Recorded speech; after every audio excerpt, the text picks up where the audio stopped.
नमः जनभाषायै संस्कृताय जयतु भारतम जयतु संस्कृतम। आज हम सूत्रों के प्रकार पढ़ेंगे। पाणिनीय अष्टाध्यायी में कई प्रकार के सूत्र हैं। आप कैसे समझें ये सूत्र ये काम करता है और ये काम नहीं करता, उसके लिए सूत्रों के लक्षण बनाए गए हैं। सूत्रों को 6 भागों में बांटा गया है। इसके लिए एक श्लोक है, संज्ञा च परिभाषा च विधिर्नियम एव च अतिदेशोऽधिकारश्च षड्विधं सूत्रमुच्यते। या षड्विधम सूत्र लक्षणम, ऐसा भी आता है कहीं कहीं।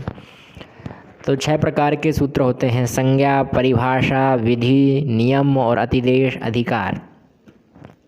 ये सूत्र किस प्रकार काम करते हैं और कैसे होते हैं, ये उदाहरण द्वारा आप समझिए। ये 2 उदाहरण हैं। संज्ञा सूत्र, नामकरणम संज्ञा, जो किसी चीज़ का नाम रखता है सूत्र का, वह संज्ञा सूत्र होता है। जैसे पहला उदाहरण है, अर्थवत धातु रा प्रत्यय प्रातिपदिकम। यह प्रातिपदिक संज्ञा सूत्र है और यह कहता है धातु, प्रत्यय और प्रत्ययांत को छोड़कर अर्थवान सार्थक शब्द स्वरूप की प्रातिपदिक संज्ञा हो। एक सूत्र और है हलंत्यम, इससे तो आप सभी लोग परिचित होंगे। यह पहले अध्याय के पहले पाद का तीसरा सूत्र है। यह इत संज्ञा करता है। उपदेश अवस्था में अंत में होने वाला व्यंजन इत होता है, अर्थात उपदेश अवस्था में जो अंत व्यंजन हो उसकी इत संज्ञा होती है इस सूत्र के अंतर्गत। अगला उदाहरण जो है परिभाषा सूत्र का है। परिभाषा सूत्र कहता है अनियमे नियमकारिणी परिभाषा, जिसका नियम नहीं है उसका नियम बनाकर जो परिभाषा के तौर पर प्रस्तुत करता है वह परिभाषा सूत्र है। हमें क्या करना चाहिए क्या नहीं करना चाहिए इस बात को जो कहे। पहला जो उदाहरण है अरोन्त्यस्य का है। यह सूत्र कहता है षष्ठ्यंत का उच्चारण कर जहाँ आदेश का विधान किया हो वहाँ षष्ठ्यंत के द्वारा उदाहरण में जिसका बोध होता है उसके अंतिम वर्ण को आदेश हो। अलोअंत्यस्य सूत्र कहता है, ये परिभाषा सूत्र है। अगला सूत्र है तस्मिन् नीति निर्दिष्टे पूर्वस्य।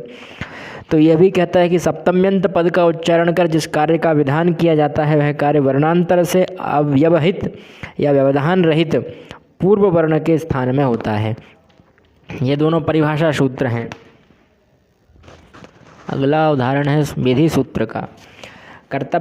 कर्तव्यत्वेनोपदेशो विधि, अर्थात जो करना चाहिए उसका जो उपदेश करता है वह विधि सूत्र होता है।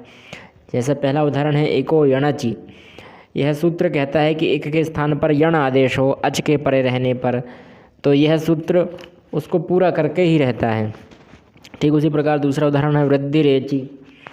वृद्धिरेचि भी यही कहता है कि अवर्ण से एच पड़े होने पर पूर्व पर के स्थान पर वृद्धि एक आदेश हो। अगला उदाहरण नियम सूत्र का है। नियम सूत्र कहता है बहुत्र प्राप्तो संकोचनम नियमः, अर्थात जो चीज़ पहले से प्राप्त हो उसे भी पुनः सूत्रबद्ध किया जाए तो वह नियम सूत्र कहलाती है। के 2 उदाहरण हैं। से रातसस्य। यह सूत्र कहता है कि रेप से पर यदि संयोगांत शकार का ही लोप हो अन्य का ना हो। दूसरा है पति ही समास एव। यह कहता है पति शब्द समास में घी संज्ञक हो। तात्पर्य यह है कि समास के भिन्न स्थल में अर्थात अकेले पति शब्द की ही घी संज्ञा ना हो। ऐसे 2 नियम सूत्र हैं। अगला सूत्र अतिदेश सूत्र है।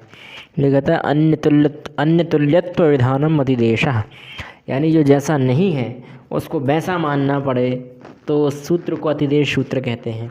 इसका उदाहरण है त्रिज्यवत क्रोष्टुः, अर्थात समुद्धि भिन्न सर्वनाम स्थान परे रहते क्रोष्टु शब्द को त्रिज्यत भाव होता है, अर्थात क्रोष्टु शब्द के स्थान में क्रोष्ट्री ऋकारांत शब्द का प्रयोग करना चाहिए।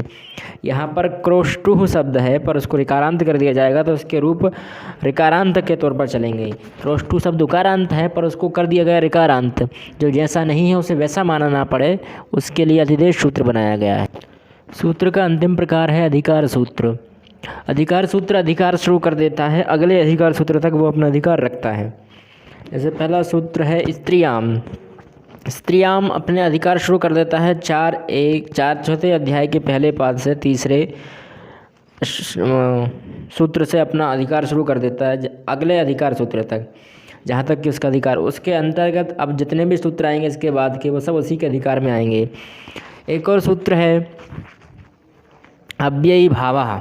अव्ययी भावः दूसरे अध्याय के पहले पाद का 5वां सूत्र है।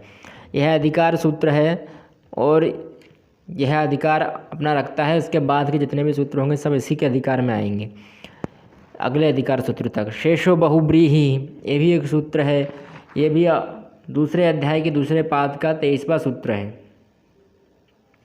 कारक सूत्र है, इसके अंतर्गत सारे कारक आते हैं। तत्पुरुषः सूत्र है, इसमें दूसरे अध्याय के पहले पाद का 22वां सूत्र है। ये इसके अंदर तत्पुरुष समास के जितने भी सूत्र होंगे सब इसी के अंतर्गत आएंगे। नमः जनभाषायै संस्कृताय।